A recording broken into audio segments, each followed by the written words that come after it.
aggressive, impossible to tame, dangerous. All of these claims have been made about the European hamster. And guess what?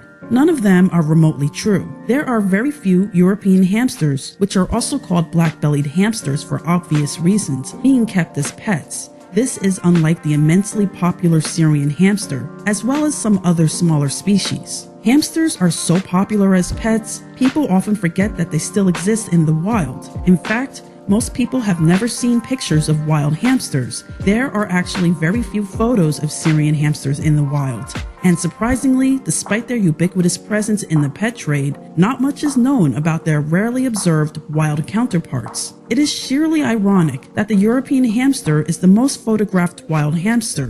In fact, another name for this species is the common hamster. You'll notice that if you do an image search for wild hamster, the European hamster will dominate the search results. For the most part, they look like regular hamsters, until you notice their beautiful black belly that resembles a red panda's, and even more striking is their size. This species can grow to be as large as guinea pigs. These charismatic creatures are the only hamster species that are regularly photographed in the wild. Despite all of this, it is considered to be one of the most endangered mammals in Europe, having dramatically declined in recent years, and recently in 2020, it was designated by the IUCN as critically endangered. Sadly, the populations of this species have been severely harmed by the past fur trade, habitat fragmentation, and farmers extensively trapping them due to their preference for cultivated crops. Surprisingly, their consumption of corn crops has also led some populations to cannibalize their young due to vitamin B3 deficiency.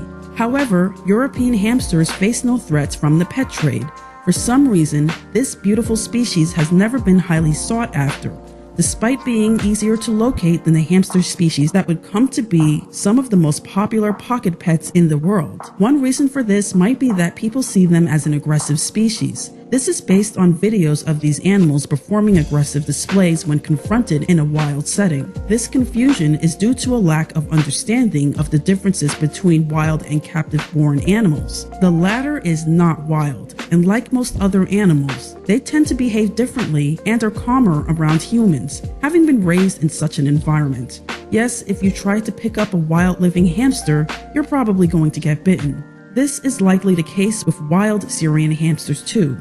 In captivity, however, these hamsters are reported to be quite docile, and yes, they are kept as pets in very limited situations, probably only in Europe at this time by people who can catch them in the wild. The academic literature actually describes these hamsters as having many good qualities as pets. In fact, some papers suggest even wild-caught European hamsters are inquisitive and friendly once removed from the stress of wild living and given a few weeks to calm down. This is not unlike Syrian hamsters, which were also a species well-suited for captivity without any domestication. One paper, translated from Ukrainian, described several benefits of these hamsters. They have an absence of aggression. Their solitary nature helps them adapt to captivity because they don't have social needs. They have a simple diet. It's likely the standard hamster food and treats would be suitable for these animals. They have interesting behaviors that do not fade with age, and their larger size allows them to exercise outside of their cage without fear that they will easily slip away. Furthermore, there are populations of European hamsters that are actually self-domesticating in a similar sense to dogs and cats. One reason why there are so many photographs of these lovely hamsters is that while they have become locally extinct in many areas, some populations are thriving in urban environments. These groups of hamsters have adapted to living around humans and the new obstacles their environment offers. They've even learned to climb trees to obtain berries. In Vienna, Austria, there is a cemetery that is famous for its population of these active hamsters that have no qualms about being in the presence of humans, allowing for excellent photo opportunities. The hamsters are so admired, they've become a tourist attraction. The hamster's lifestyle, which is scientifically referred to as synanthropic, is actually a form of self-domestication that likely is the same process that led to dogs and cats. Therefore, not only are these hamsters tame in captivity, they are domesticated in the wild, especially when compared to the wild forms of Syrian, Russian, and other popular pet hamster species that reside in uninhabited areas. So why, then, are people so adamant to claim that these hamsters make bad pets? It's likely due to our natural cultural bias against species we are not used to seeing being kept as pets. A lot of people don't like the idea of pet keeping or adding new species to be kept as pets.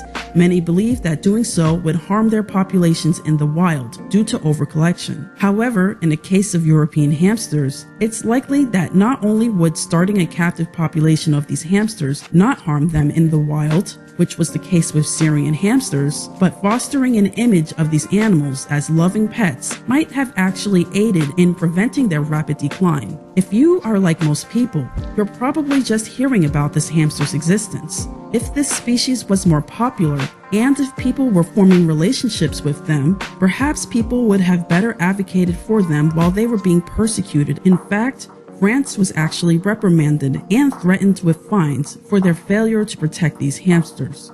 There's another possible benefit. The hamsters that were trapped could have been spared extermination and instead entered the pet trade. Captive breeding is now the European hamster's only chance of rebounding in the wild, so the bigger the captive population, the better. This species also breeds readily in captivity, so there would be no need to rely on wild-caught animals. At this time, however, they are rarely kept as pets, and there are very few breeders, and small numbers of colonies are being maintained in laboratories throughout Europe.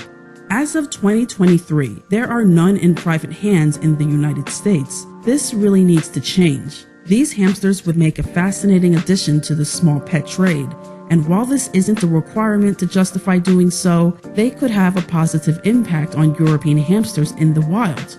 We also need to stop making unsubstantiated assumptions about so-called wild animals. This is just a narrative created by people who would be happiest if no pets existed at all.